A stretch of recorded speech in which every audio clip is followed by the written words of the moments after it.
Hello, and welcome to the Supportive Care Services Live Lunch and Learn series.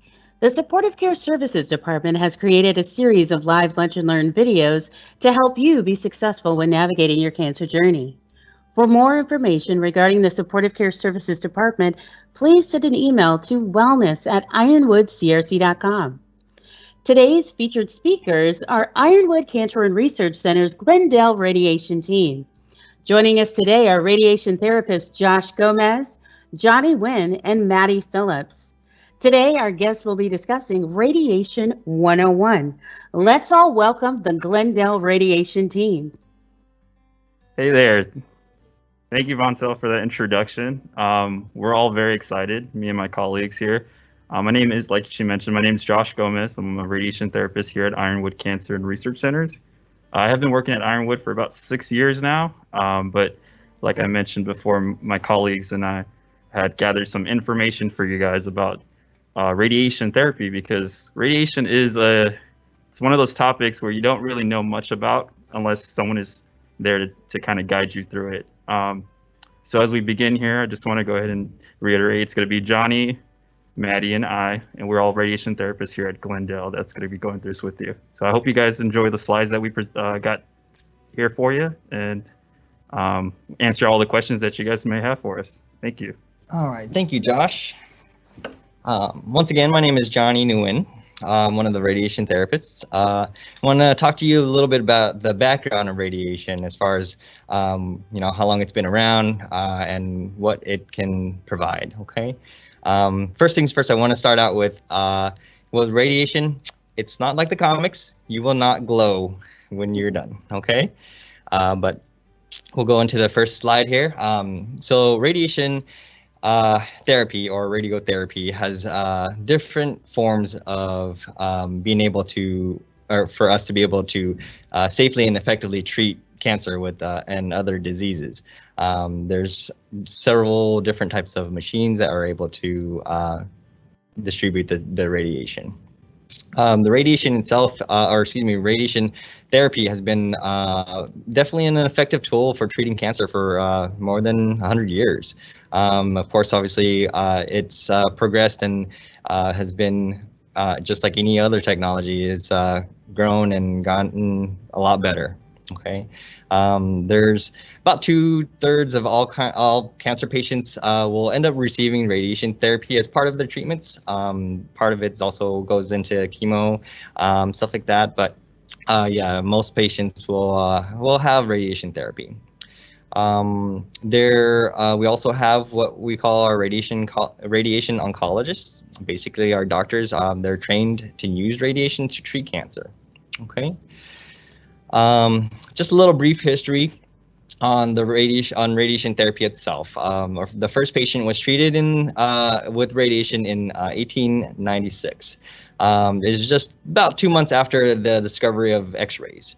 The technology, of course, has advanced definitely way beyond that up until today. I mean, we still use it today to treat our patients.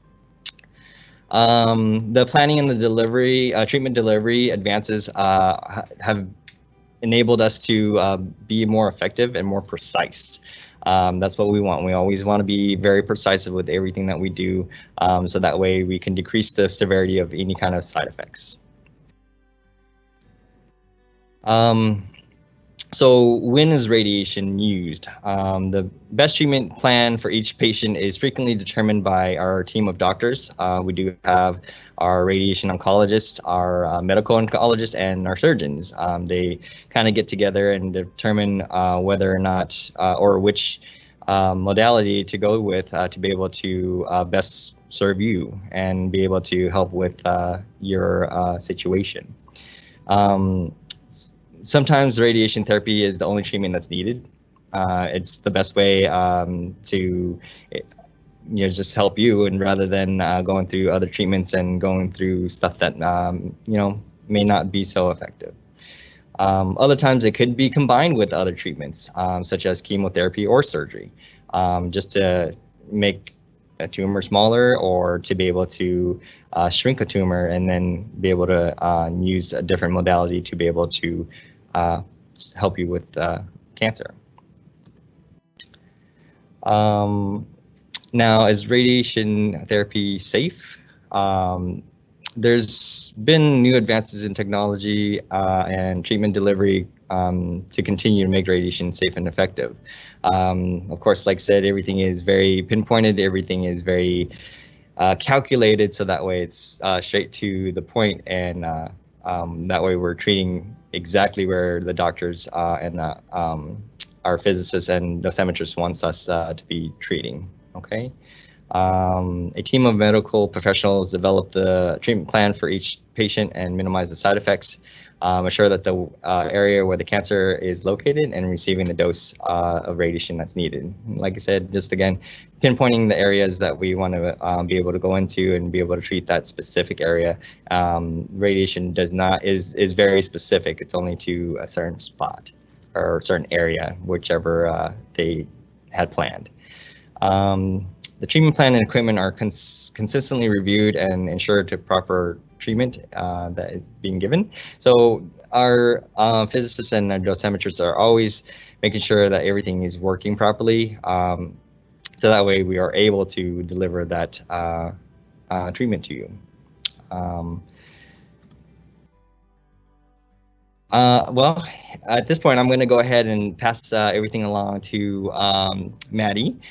She's going to go ahead and take over and have a little bit more of the presentation. Thank you, Johnny. We're going to start talking about how radiation therapy works. So radiation therapy works by damaging the DNA within the cancer cells, and this destroys their ability to reproduce, causing the cells to die. Unlike your healthy cells, which have the capability and the capacity to regenerate themselves, which is why you come 4 to 6 weeks, maybe 3 weeks, and you're only here for a short amount of time receiving a small amount of radiation to allow your healthy cells to regenerate and survive. So this leads into the side effects of radiation. Most side effects begin during the 2nd or 3rd week of treatment. If you do happen to develop the side effects, your doctor or your nurses may prescribe medications to help with these side effects. These side effects are generally limited to the area receiving the radiation. For example, skin redness, and we have many things that we will do for that, such as ointments and creams, and we're always assessing it on a daily basis. The most common side effect caused by radiation is fatigue. Listen to your body, you know it best. If you need to rest, take the time to rest. If you feel like you can push through on all your daily activities, we want you to continue as normal life as you can. The side effects may last for several weeks after the final day of treatment. This is because the radiation process is still working within your body, even after your last radiation treatment. And then I just want to tell everybody, each person will respond differently to radiation, whether that's due to the different treatment style you're receiving, surgery prior to radiation, and many more variables. And you will go over these in more depth at your consultation with the radiation oncologist. So radiation therapy can be delivered externally or internally, which means exactly that, outside of your body or from within inside of your body. So external beam radiation therapy typically delivers radiation using a linear accelerator, which is the big machine in this picture. It rotates around you. It might stop. It might continuously go around you. But one thing, it will never touch you. And then there's internal radiation therapy, also called brachytherapy, which involves placing radioactive sources in or near the tumor. And in some cases, patients will receive a combination of both. So who is a part of your cancer care team?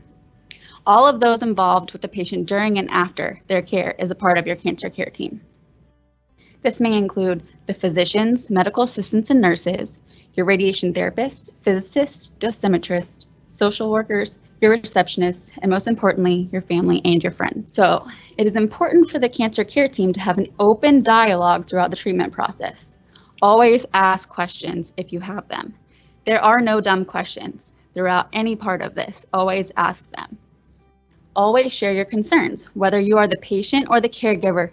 Discuss your concerns with the medical team during the treatment consultation and anytime throughout your treatment process. And also do your research. There are many good resources out there to help patients before, during, and after their treatments. Now we're going to go through some of those individuals that make up your team, just so you have a better understanding of who is working on your treatment plan during this time.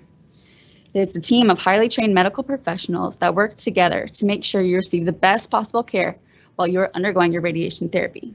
So we're going to start with the radiation oncologist. They oversee the radiation treatment plans, including working with other members of the radiation therapy team to develop the treatment plan and ensure that each treatment is given safely and accurately. You will meet with them each week to do a check-in, evaluate your side effects, and your progression. Next is the medical radiation physicist. They ensure that complex treatment plans are properly tailored for each patient and directs quality control programs for equipment and procedures. The physicist kind of works behind the scenes. You may or you may not meet them, but they do evaluate your personal chart weekly. Next, we have your medical dosimetrist, who also works behind the scenes, and they work with the radiation oncologist and the physicist to calculate your proper dose of radiation given to your tumor.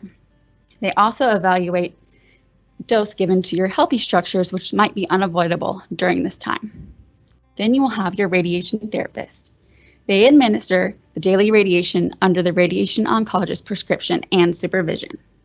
The therapist, whether you know it or not, are evaluating you every day for little changes in your personality or your skin or anything that might be changing during this time. Then you have your radiation oncology medical assistants. They care for the patient and family by providing education, guidance, and tips for managing all of your side effects. Lastly, we have additional members of the team, such as social workers and nutritionists, that we may also pull in to help you throughout this time. So next, I'm going to hand this over to Josh. He's going to go throughout the process with you. Awesome. Thank you, Maddie. That was great. So now I'm going to go over the process here that you as a patient are going to experience when you come into Ironwood. So our patients are often surprised to learn that there are several steps in receiving radiation therapy. In the next couple slides, we'll walk you through the process one by one so that you will know what to expect when you do come into our office here. First off is the referral. So the first step before making an appointment to come see us will be the diagnosis of your condition. This will be done by an outside physician. So our medical assistants and medical records staff here at our office will work closely with the referring staff to ensure that all your medical records are sent over to us. You want to make sure that that you as the patient ask your referring physician about all possible treatment options available to you. So if, for example, treatment options may include radiation therapy, surgery, chemotherapy, or even the combination of a couple of those together. Next will be the consultation. So during the consultation, the radiation oncologist will discuss the radiation therapy treatment options with you. So before making a final decision, they'll meet with you.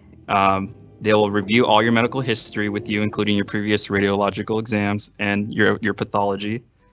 Physical examination will be performed to better understand your condition and evaluate your potential response to the radiation. Once they review all of your information, they will sit down and discuss the recommended plan with you. This will include all the benefits and risk of the treatment, just like we went over earlier. So let's go next here. Simulation.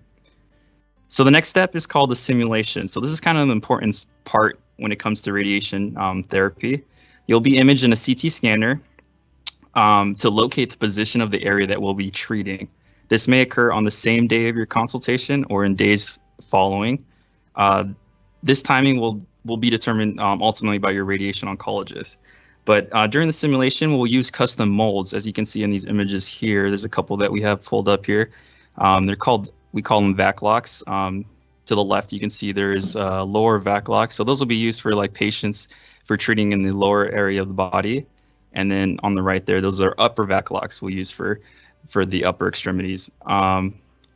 So while in simulation, we'll also place some marks on your skin to help us position you correctly for when you return for your first treatment. It's important that you do not wash these off. Us therapists will be using those to make sure that you are lined up on our machine properly. We also may apply permanent marks further along the appointment, but they probably won't be larger than a point of a pencil. So a lot of patients are concerned when we go in and tattoo them. They think that we're gonna go ahead and give them a full-on sleeve on their arm, but it's just a little pinpoint tattoo on your body. So once we have you securely positioned, you'll have your CT scan, and the images will then be used to the next step that we're going to go through here, and that's the treatment planning. So those images that we use in the CT will be sent over to someone called a dosimetrist, who Maddie just went over briefly here, who works closely with your doctor to create a personalized course of treatment. So they work with highly advanced computer software to design the safest angles or paths to deliver your treatment. During this step in the treatment process, the patient will kind of wait and hear when the next appointment will be. This is depending on the complexity of your treatment, anywhere from 2 days to a week. It can be to create the best plan for your specific treatment. So a lot of times patients don't realize when they come in, we don't just bring you in and get you straight to the treatment. There's various steps that has to be done first before we actually can get you in for your first treatment. But once your doctor authorizes that plan that the dosimetrist has planned up, the next step is to actually receive your radiation treatment. And that's when you'll be meeting us here in the radiation area. So you'll receive your radiation treatment from a radiation therapist. So that's someone who is a certified medical professional with special training in delivering radiation. So a minimum of 2 radiation therapists will set you up on the table in the exact position as you were when you were in for your simulation, and then perform cross-checks with each other. Once you're set up with, they'll leave the room during the actual delivery of the radiation. So you'll be monitored on a video at all times. So we can be also interact with you if you need us to come in at any time. There will be an intercom system. So if you need to communicate with us, we can go ahead and talk to you through there. But we won't be in the room while you're being treated. The radiation machine will move around you, but you won't actually feel anything. So that's one big question that we often get as therapists is patients are a little bit intimidated when they come in to see us. They think radiation is very painful or some type of big procedure, but like radio waves, the radiation that's generated by the machine is invincible to the eye, and it's completely painless. So the radiation will disperse after it passes through your body, so you won't be radioactive after your treatment as well. So that's another question we often get. So when you come in, people think they leave, like Johnny mentioned, looking like the Hulk or something. But you won't be radioactive, so everything will be safe. So you'll be safe to be able to interact with your actual family and friends after the treatment. All right, so just briefly what to expect, kind of what I went over. Your daily treatment will be the same every day. It might feel like a part-time job to you. We do often treat patients with radiation therapy Monday through Friday, so it will be coming in every day. But also expect to be here not too long. So you're going to be here for about 5 to 10 minutes a day, pretty brief. You'll get to know us as a crew here as well. So we like to become like a patient advocate for you too. So if you're in here for your daily treatments and you're having some type of concerns, you can always ask us, the therapist, and we'll relay it to the physician. So we, like I mentioned, we'll evaluate your symptoms or side effects each day. Your doctor may order periodic scans during or after treatment to monitor your body's responses. And then ultimately, when you're completely done with radiation, you'll follow up with your doctor about 3 to 4 or 4 to 6 weeks after completing the treatment. Great. So those are the steps of the radiation therapy process. I hope this short presentation kind of helped you guys understand the radiation treatment process. I know it's a very lengthy one and there's a lot of people involved. So the amazing medical team here and my colleagues all want to thank you guys for joining, and we'll be sticking around to answer any further questions. Thank you, Glendale Radiation Team, for that informative presentation. We actually have a few questions for you from our digital audience.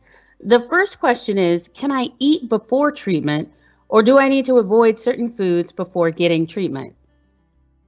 So that's a very great question, very common question too. I think a lot of patients kind of distinguish, they kind of think radiation, they think like CT, and a lot of those procedures, they often have them fast or make them eat certain type of foods. But with radiation therapy, there isn't any dietitian restrictions as per se when it comes to getting your radiation treatment. So you can eat what you want. Although that being said, it all depends on what we are treating. We do like to have patients work with our dietitians here and ensure that they are getting the proper nutrition when it comes in when they come in for treatments. But other than that, there's no really big restriction. Wonderful. Thank you for that. Our second question, are there any special precautions I should follow during and after my treatment? I think Maddie has a great answer for this one. I'm going to have her come in and answer that one. So in general, we want you to live your life as you do now, as you did before, to the best of your ability. If things come up that restrict you from that, such as maybe your skin maybe get tight or hurting, listen to yourself and just avoid situations where that might irritate it more. But in general, you don't have any restrictions. We don't want you to change your life for radiation therapy treatment. Thank you. And the next question is, are there any risks associated with being a radiation therapist? So as radiation therapists, we all wear little badges that record our dose. We wear them every day, inside the room, outside of the room, while we're at work only. We have large doors, which you will see one day if you happen to come in for radiation therapy. They are lead shielding doors that protect us as therapists outside of the room. So the patient is the only one inside of the room under the radiation beam per se. And so we keep our distance. So distance, time, and shielding are our friend as radiation therapists. So generally we get almost no radiation. Thank you.